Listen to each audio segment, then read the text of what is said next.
Good morning. Isn't this amazing? So good. So good to be here. So good to be back together in the same room. And well done, Legal Geek and the team, for organising this. I feel the spaciousness. I hope you all feel well and safe. Right, let's get started. Could you raise your hand if you are the parent or a carer of a child with special educational needs or disabilities? Thank you. Keep your hands up, please. Could you raise your hand if you are the friend of, or if you have a family member who's the parent or carer of a child with special educational needs or disabilities? Okay, have a look around. You see, you're not alone. Thank you very much. You're not alone.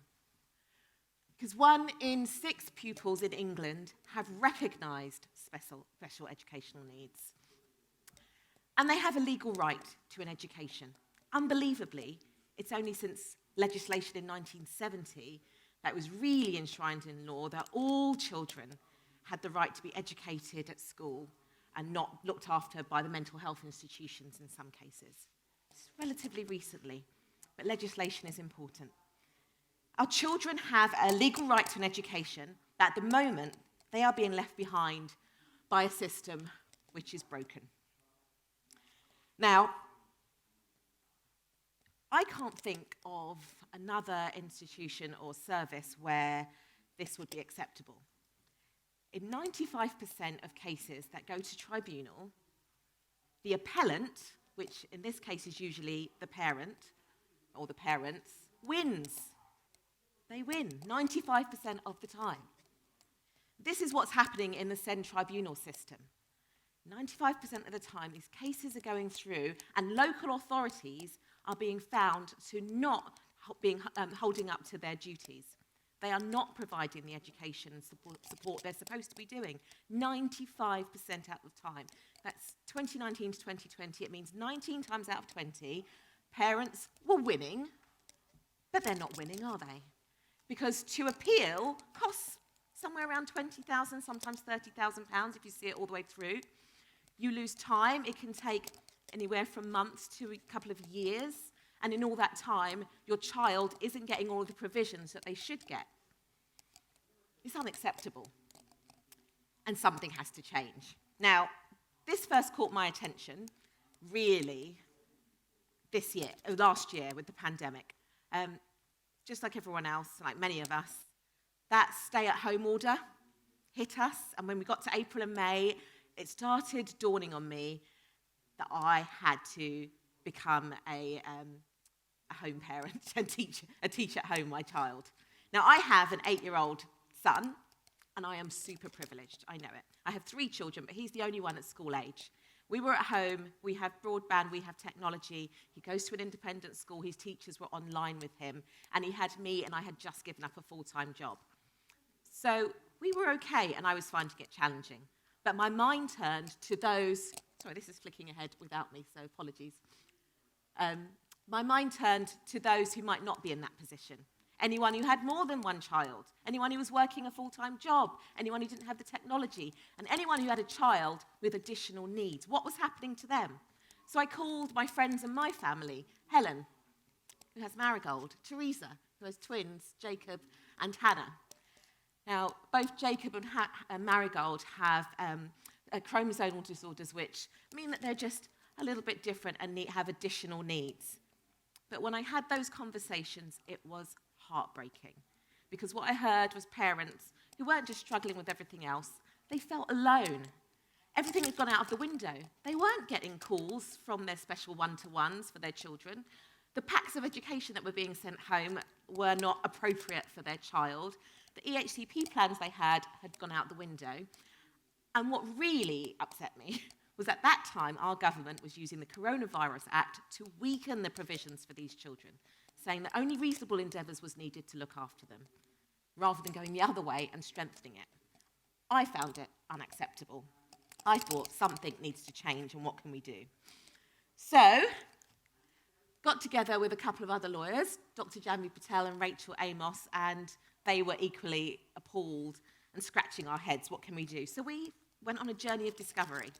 We thought, let's find out. We spent hundreds of hours. We've been talking and interviewing and speaking to as many SEND parents as we can, people from the SEND community, local authorities, lawyers, SEND charities, SEND specialists, SENDCos, as much information so we could learn.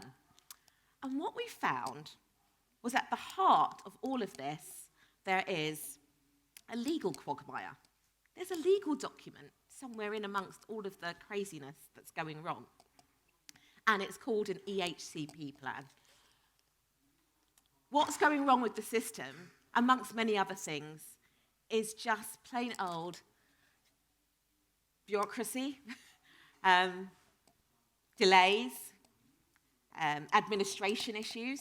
I mean, that half the time is the issue. Then we've got things like not understanding the legal position properly.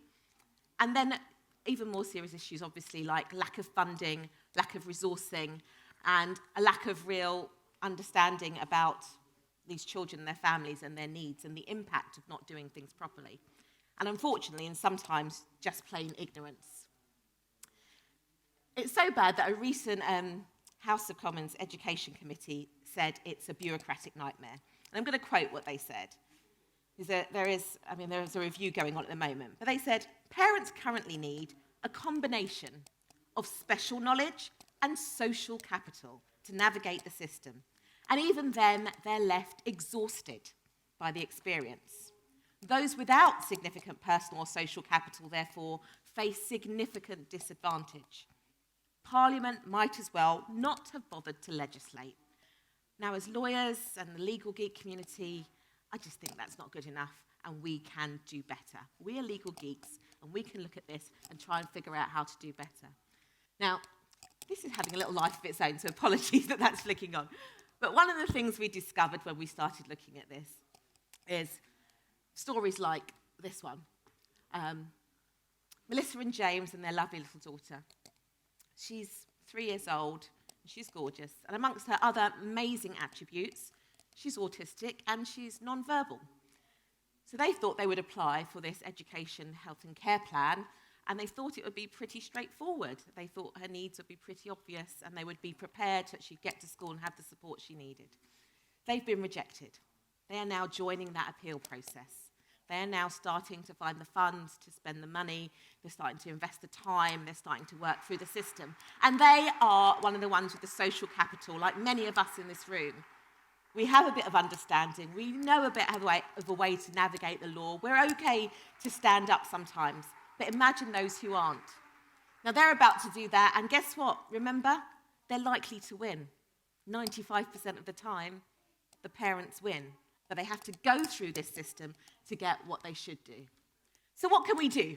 We are legal geeks, right? This is what we do. We look at problems. We figure out some way to make it better. So let's imagine. Might sound a little bit basic, but just go with me. Imagine if when a parent gets stuck and is starting to navigate this system, they can go to a platform where they can ask their question and get an answer straight away from someone in the system who can help, whether that's a lawyer or a SENDCo or a SEND specialist.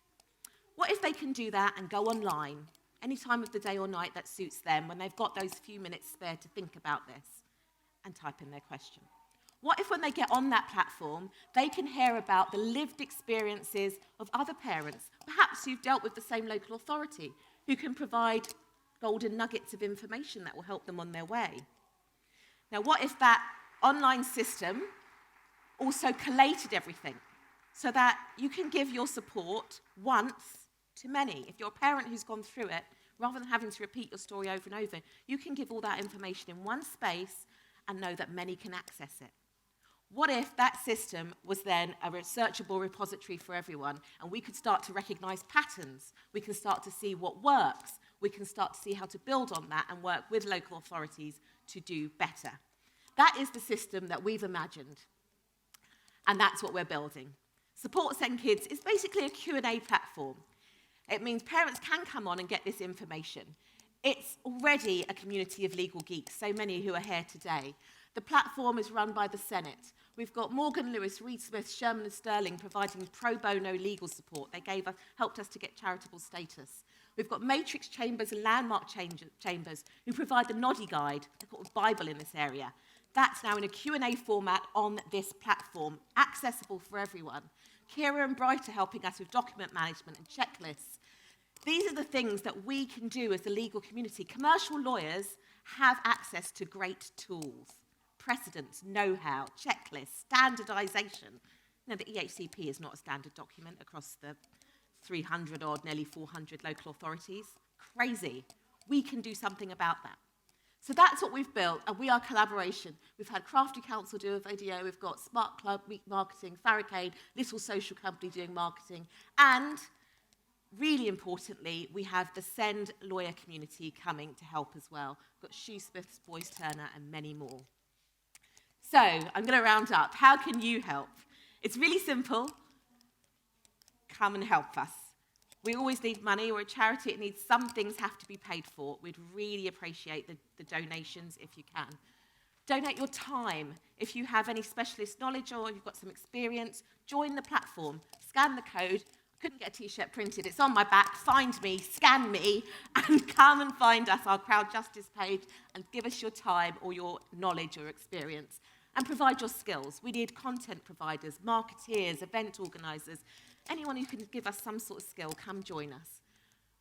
Because our children deserve better. They really do. We can do it. We can do it together. We've started already, and we'd really love you to join this journey. 15,000 kids with EHCPs are not in any education, employment, or training at the moment, and that number's doubled in the last 2 years. We can't let this carry on. We can act now. Come and join us. Thank you very much. Denise,